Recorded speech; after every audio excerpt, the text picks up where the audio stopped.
আমরা সেদিন সংসদে একটা অপচেষ্টা দেখেছি এবং এই অপচেষ্টার একটা ডকুমেন্ট ও ভিডিও আকারে পরবর্তীতে সামনে এসেছে।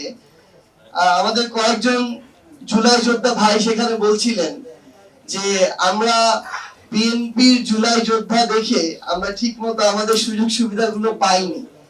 এর মধ্যে দিয়ে আরেকটা জিনিস আমার এসেছে, যেটা সোশ্যাল মিডিয়ায় একটু ভিন্নভাবে প্রকাশ করা হচ্ছিল, যে জুলাই যোদ্ধা এবং শহীদ পরিবারের সাথে জুলাইয়ের নেতৃত্ব দানকারীদের বাট বিতণ্ডা।